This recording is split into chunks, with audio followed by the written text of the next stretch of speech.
November 21, 2023. Ngayon ang araw ng field trip ni Francis. Ayan po, naglalakad po ako papunta sa upuan nila Papa. Excited na ako. Yay! Excited si Francis dyan.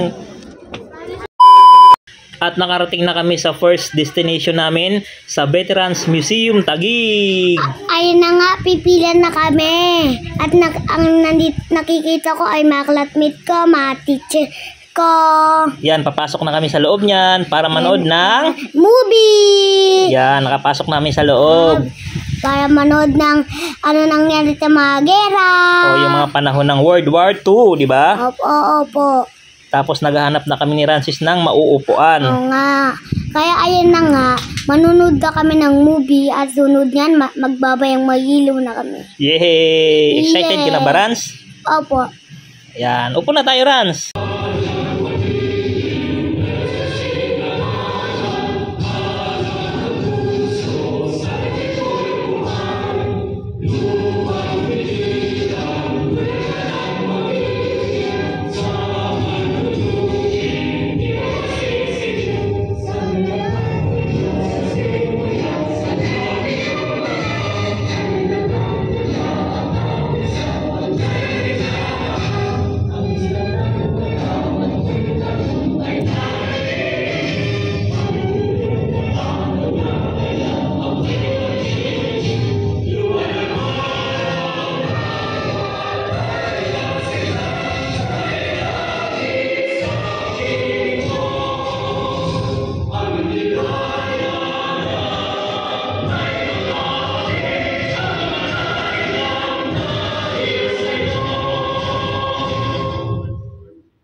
Mahal naming lolo at lola. Kayo daw ang aming hero. Pero sa aming henerasyon, ang hero na alam namin ay si Hercules, malakas na Diyos ng mitolohiyang Griego, o si Vital, na super galing, o si Superman, Batman, o Spider-Man, na may angking lakas. Ang hirap pala maging hero. Kailangan sikat. Naaalala. Kayo po, hindi namin madalas maalala, mapahalagahan. Marami sa amin, hindi alam ang nagawa niyo.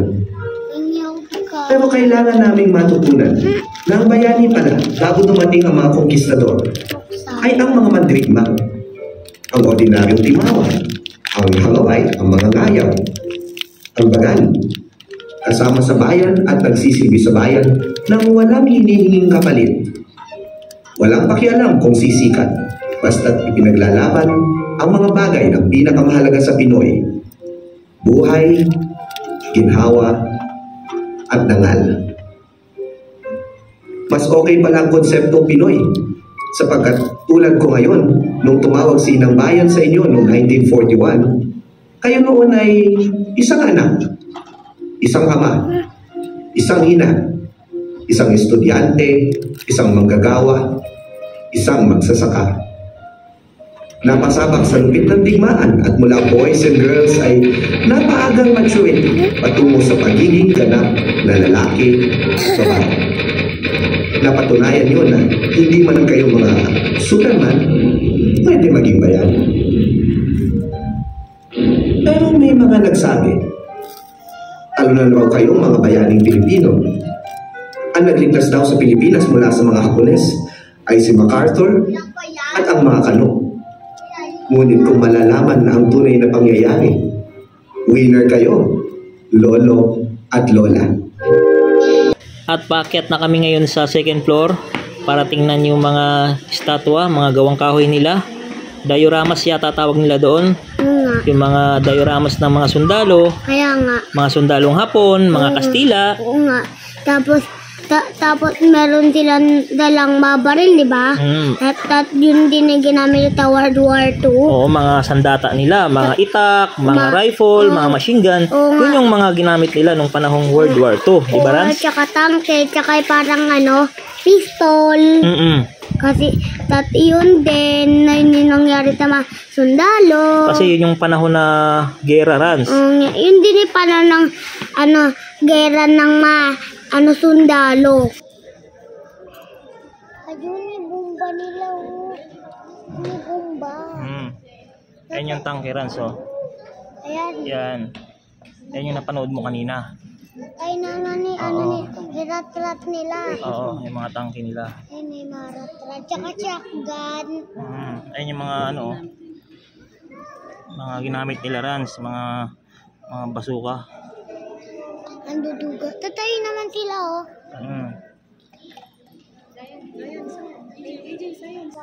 Ito po yung live sis tayo, Ramas. Dito po is yung depiction ng ambush ng Japanese forces in Camarines. Nasa Ticol. Camarines Norte.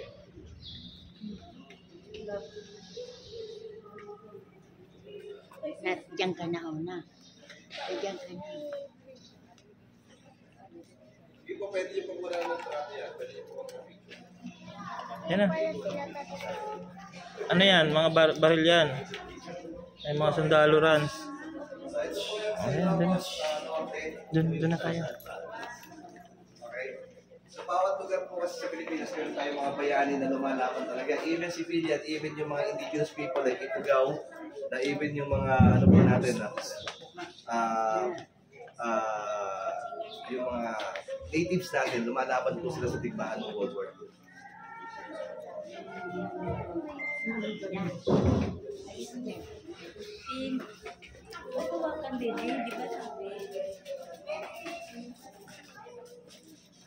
Doon na tayo.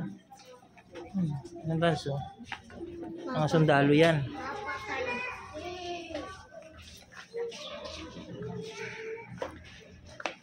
Daming bayani. Yan na.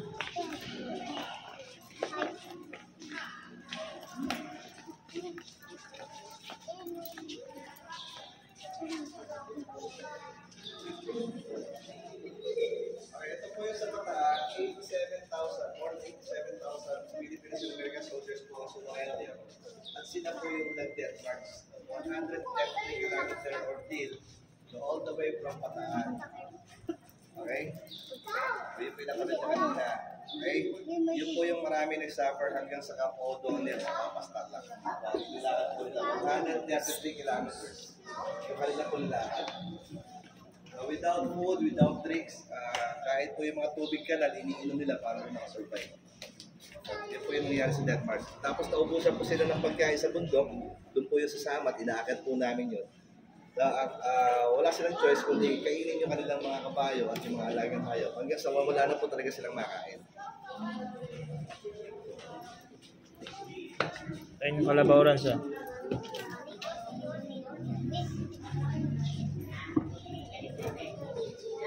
Oh, dito naman tayo. Dito naman. Ayun, oh.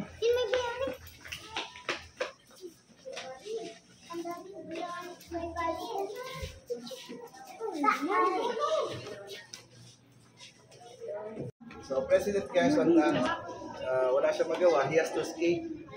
So si Jose Abad Santos po ang kanyang itinalaga.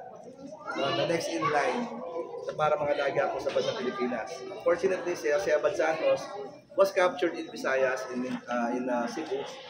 Binaril po siya sa harapan po ng kanyang anak. Si Jose Abad Santos, nakamatay po sa Cebu.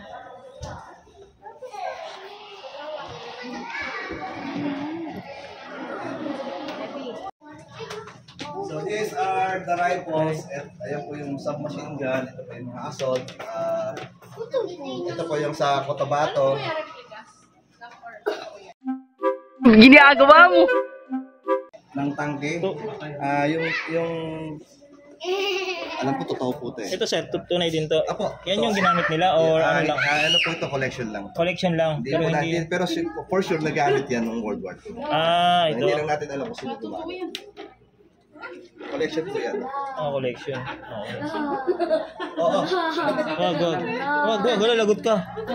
Ba't kinuha mo? Huwakan. Ipo-move lang tayo, ma'am, sir. Wala, ginalaw ni Francis. Bahala ka dyan, lagot ka. Ginalaw mo yan, oh.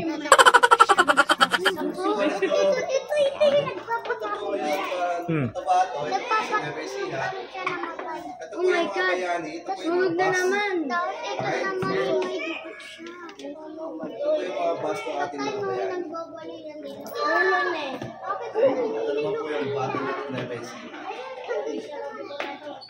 Ito naman ang painting nung unang panahon.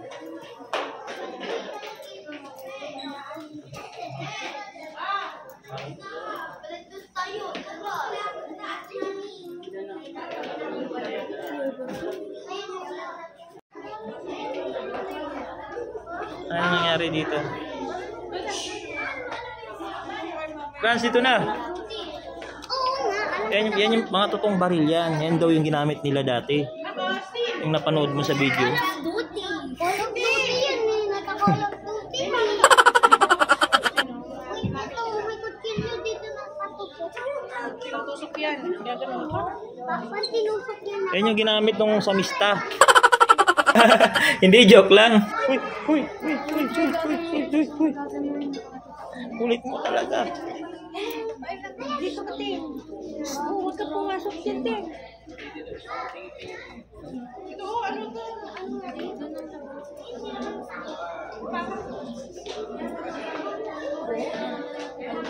Picture ako. Ganito sa... Grenade launcher yata yan. Hindi yan, grenade.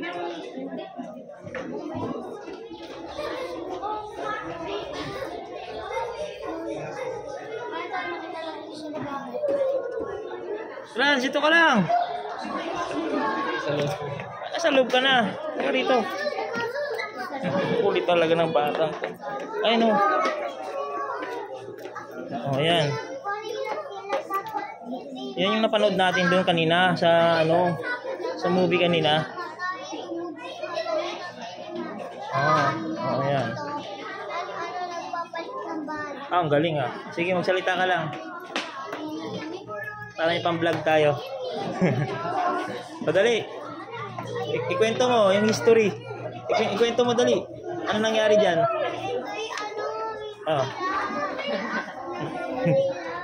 Hi ka muna. Hi guys muna.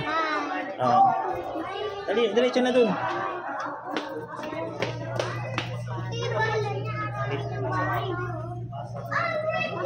Nagpapatawag na sila.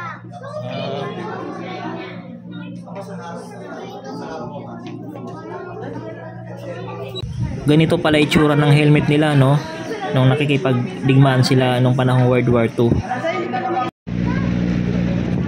Ras, itong radio nila, Ras, oh. Yan, oh. Luma, kaset pa yan. Oo. Dali.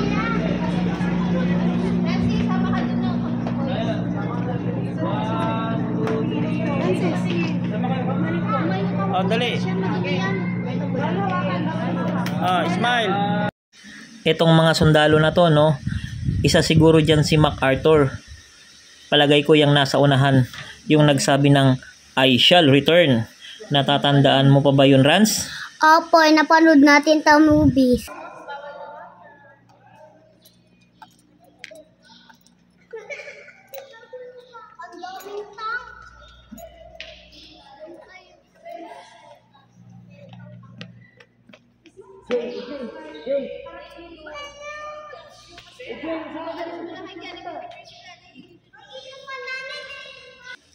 At dito naman tayo sa opisina.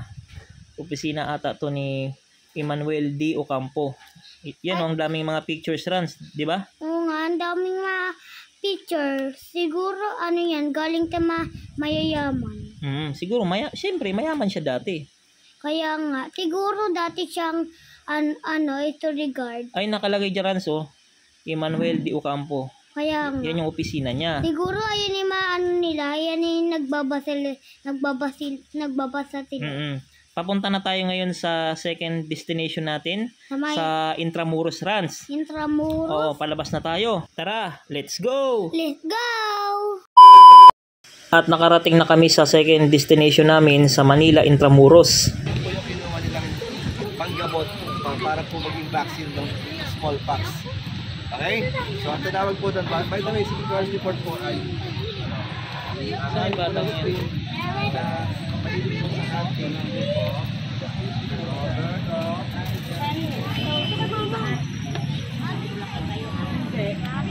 Yan dito, Rans.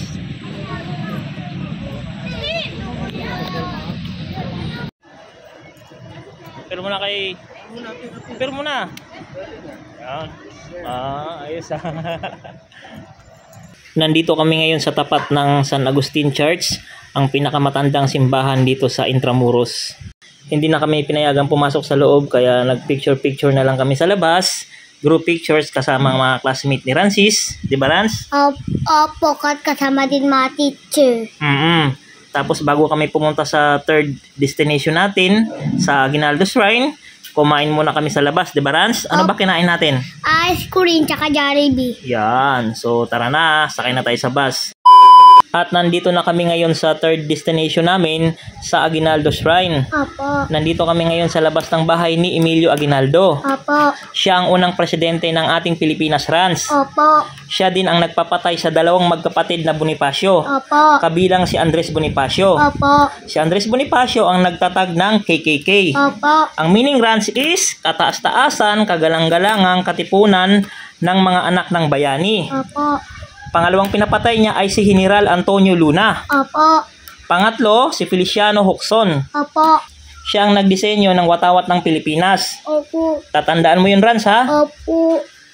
Yung terrace na yan, Rans, noong 1898, dyan unang iwinagayway ni Emilio Aguinaldo ang ating pambansang watawat ng Pilipinas. Opo. Tanda ng ating kalayaan. Opo. Sa mga nakaabot sa 5 pisong buong papel, ito yung likod ng 5 pisong buong papel. Kung nakikita nyo dyan sa video.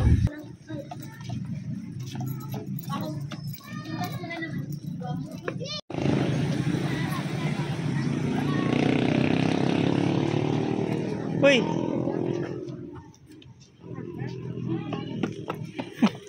Saan ka?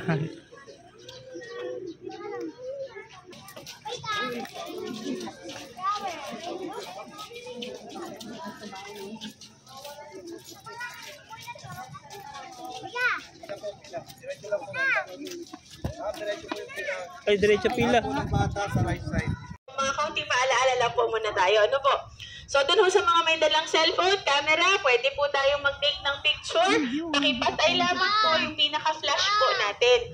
Kasi po yung pong flash, nakaka-apekto po siya dun sa ating mga gamit po sa loob. So, mas bumibilis po yung pagkaluma, pagkasira ng gamit, pag lagi po na-expose sa flash kasi mainit po yan. Pumasok na kayo. Pag ano po, dun, ang standby area natin.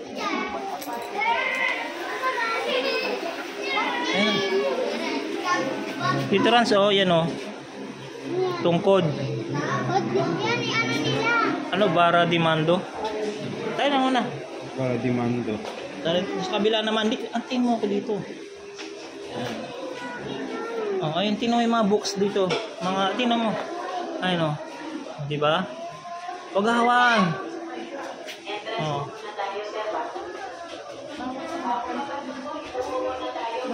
Bahay ni Aguinaldo. Ang laki pala ng bahay niya.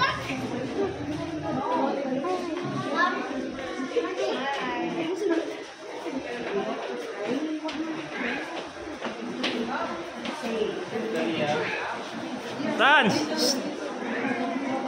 So ay... Ito pala yung mga gamit ni Emilio Aguinaldo nung panahong nabubuhay pa siya.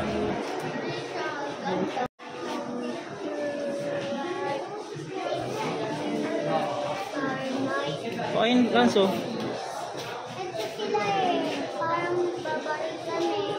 O siya dyan. Wow, ang ganda ni Priscia. Dito tayo, Rans, dali. Baka mawala si Tatang na yung nagkalayo. Ayun, no? May kalamansi pa din ba? Siya tingin ka sa akin. Siya. Siya.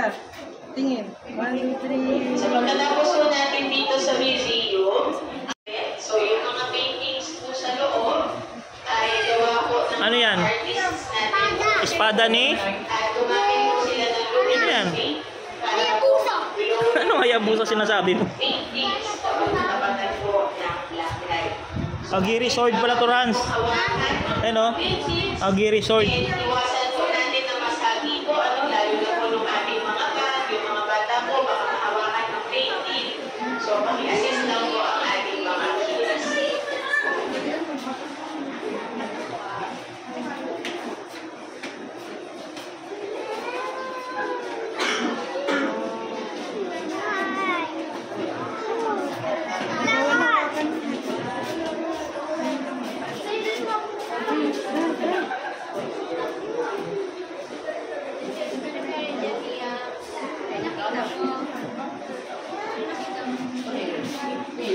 Yung nasa ilalim po, ma'am, ay bomb shelter ng pamilya.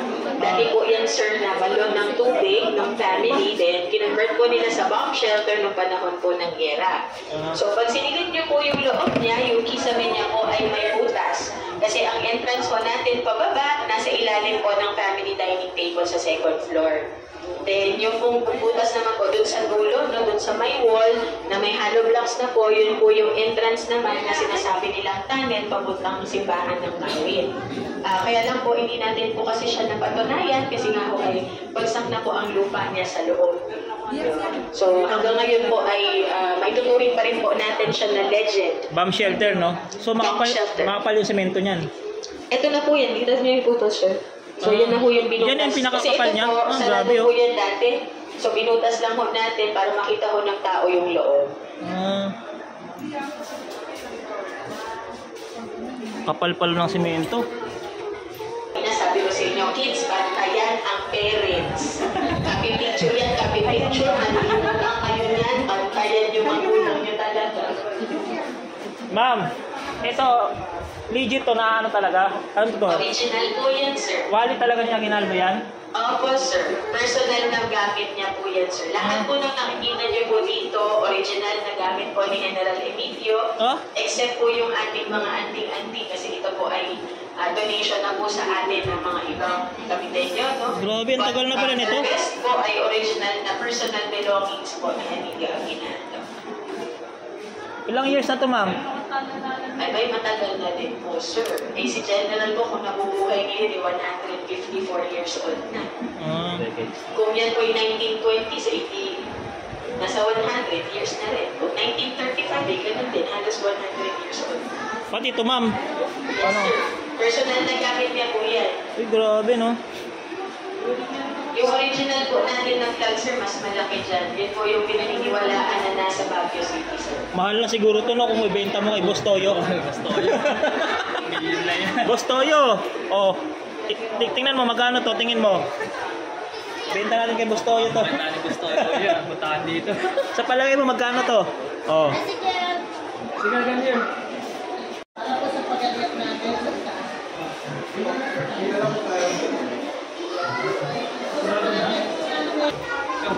Ito naman yung mga itak at sibat na pinaniniwalaan ng ibang tao na ginamit nila Emilio Aguinaldo nung panahon na ipaglaban sila, nung nakipagdigma. Napansin ko lang, hindi siya gawa sa bakal. Parang gawa siya sa sungay ng kalabaw, no? Hindi kinakalawang kasi.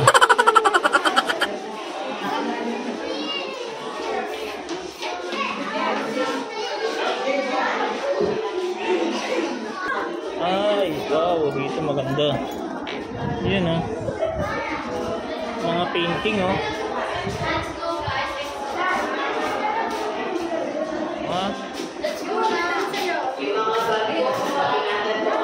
Ito naman ang mga personal na sapatos ni Emilio Aguinaldo na ginamit niya nung panahong nabubuhay pa siya. Grabe, no? Lumang-luma na. Mga gamit nila, oh.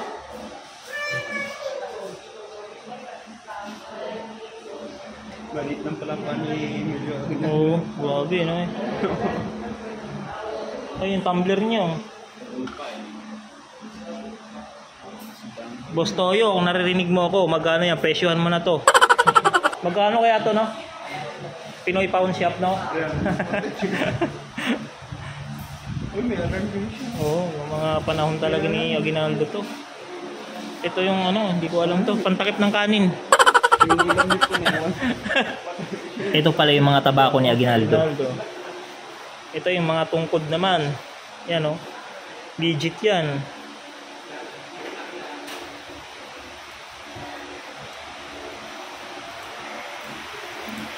Ito yung kwarto ni Aguinaldo. Ito malaki o.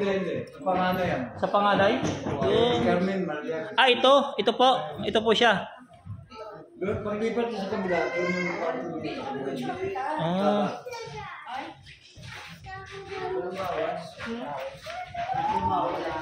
Ito pala yung sa panganay. Grabe. Ang ganda pala dito kay Aguinaldo. Bahay ni Aguinaldo.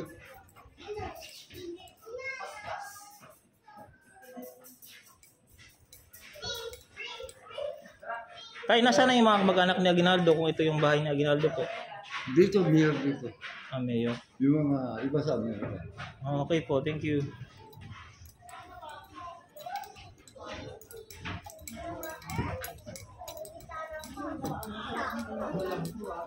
Halika, Ibig. Ganda pala na bahay niya, no? Grabe, ang lawak.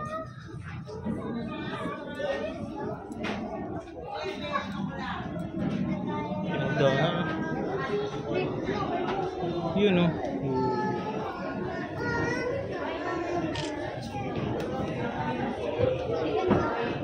Diba? O, diba? Anong sinabi ng bahay nyo dito?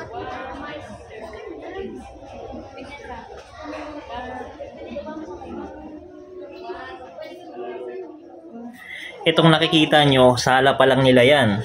Di ba ang lawak?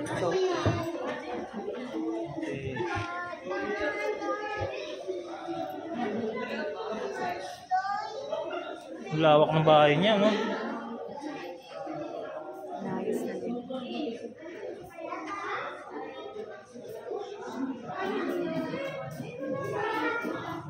Piano ni Aguinaldo.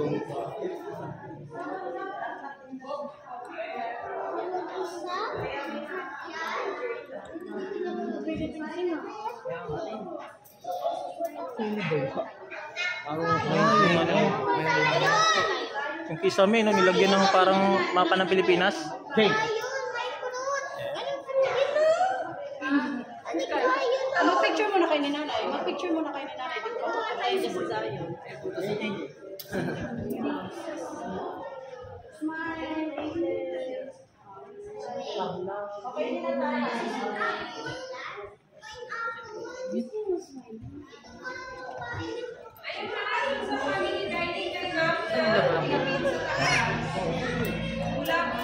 Ah, dining room pala to. Dining room nila, oh. Lawak.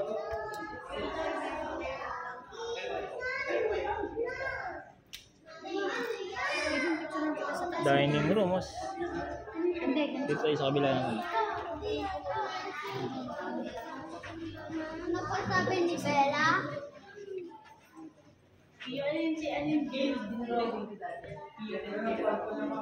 Dito palabas na tayo, papunta na tayong backdoor. Pupuntahan natin yung libingan ni Emilio Aguinaldo. Nasa likod lang ng bahay. Lawak. Oo, grabe. Sala, grabe. Sala pa lang. Pang-parking lang. Ang laki. Ang laki. po. Parang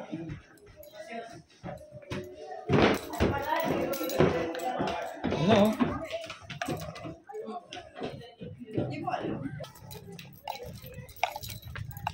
Lawak ng lupain ni Aguinaldo. Kaya pala 94 years si Aguinaldo nabuhay, no? Sa lawak ba naman ng bakuran nila? Pwede silang makapagtanim dito ng mga gulay, yung mga masusustansyang mga pagkain, no? Yung healthy sa katawan natin. Oh. Ito yung libingan ni Aguinaldo. Ay, no? Sinilang siya 1869. Namatay siya 1964. Dali! Ito!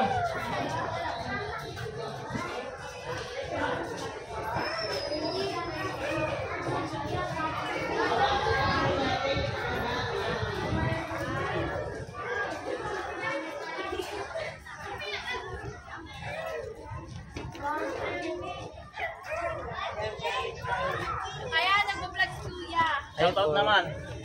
Oh. Hi! Shout out sa lahat ng Pugad Ibon! Pugad Ibon? Shoutout ninyo. Nasa labas na kami, papunta na kami sa port destination namin sa tourist farm. Ito na yung labas ng bahay ni Emilio Aguinaldo, ang unang presidente ng Pilipinas. Grabe no, ang lawak pala talaga ng lupain nila. Ang lawak ng lupain ng mga Aguinaldo. First time ko din makapunta dito.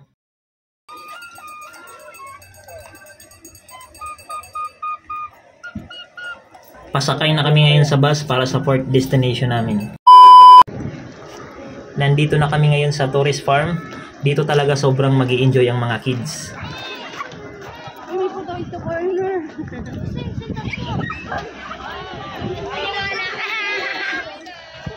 Pila po kayo. Kans! Ano nangyari? Uy, may train dyan. Masagasaan ka dyan. Pila para po sa inyo. Nena! Pila po tayo. Right side po ang bata.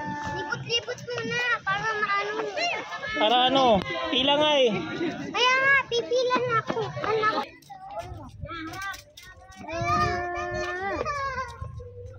Huwag ka dyan, Rans! Ay, naku!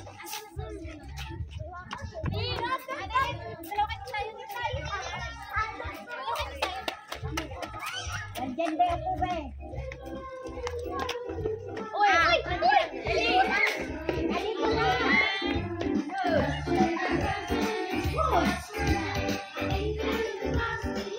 Oh, tingin dito Joy. One, tingin, smile. 1, 2, 3. Okay na.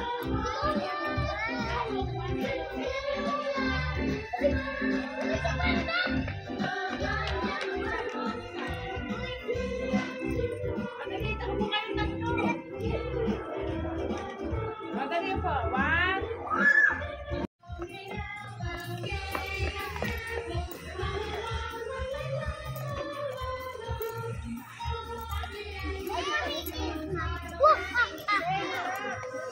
Ang ganda naman dito.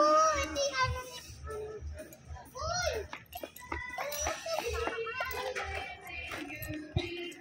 Sino ba siya?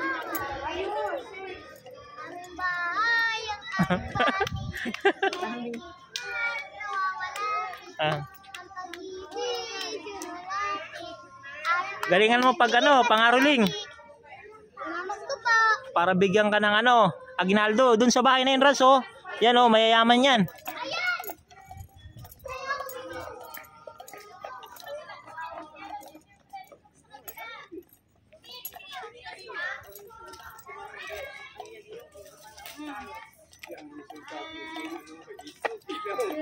Nangangaruling, oh. Oy! Nangangaruling. May batang nangangaruling, oh.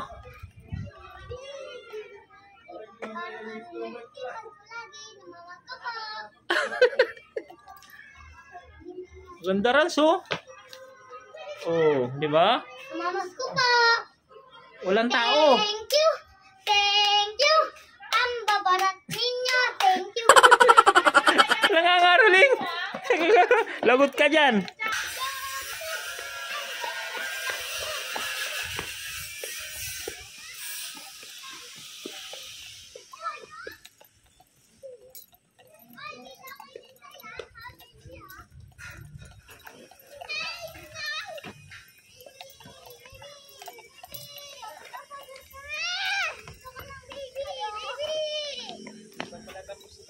Di pa tapos.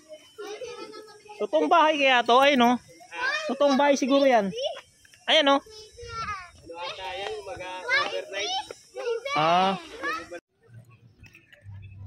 Ayan, Rans, oh, Statue of Liberty.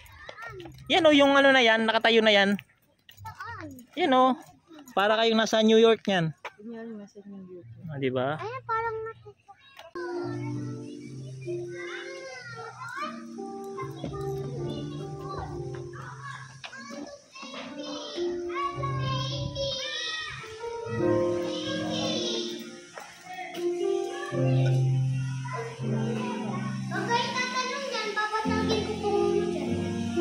Ranso, si ano, sino ba to? Cinderella ba yan? Ah. ako ang hari Ah. ng Pilipinas. Babay dyan, mali. Rans, dito ka, Rans.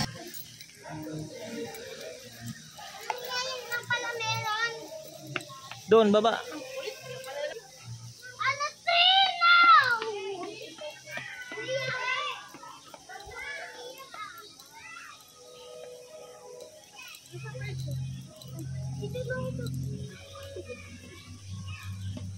Rans, ito naman tayo.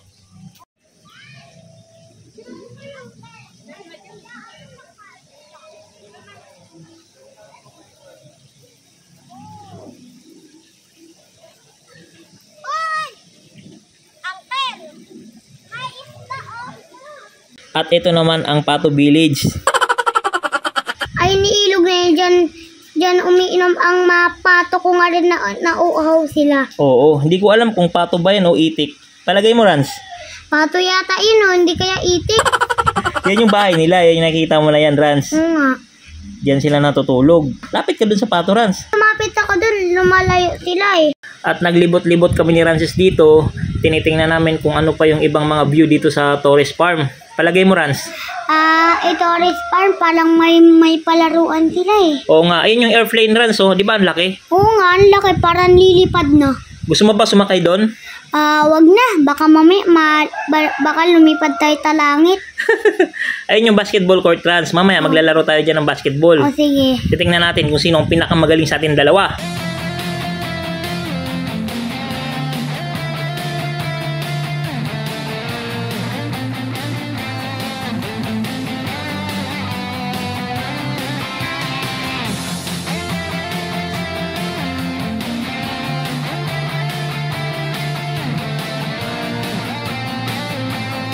At ito na si Rances, mag-swimming na siya, umakyat na siya doon sa slide. Oo. Nagpapasikat siya para kay Prisha. Ang galing ah. Nasaan ba si Prisha dyan, Rans? Baka pa.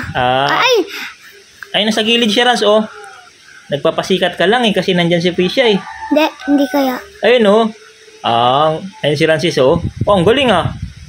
Oh, ano tawag sa langoy mo na yan, Rans? Paris form. Ano yan? Freestyle ba? O backstroke? O butterfly? Butterfly. Ang galing ah. Yun pala yun. Magbe-backstrokes ako Ayun dyan. si Prisha Rans, oh. Lubog-lubog lang yung ginagawa. Oo nga. Pakitaan mo rin, Rans, si Prisha Rans. Para bumilib sa'yo. Sumisid pa nga sa akin yan eh. Breaststroke ba yun, Rans? Freestyle. Freestyle. Kaunti na lang kayo nag-swimming dito, Rans, no? Opo nga. Yung iba umahon na. Opo. Kasi hanggang 5:30 lang yung pag-swimming nyo dyan. Opo. Oo, yun yung limit, sabi ng lifeguard. Opo. Ayan. Kilala mo ba yung mga yan, Rans? Yung mga nag-swimming na yan? Kilala ko si Sydney ako. Sino pa? Si Teacher Jason. Si Zane.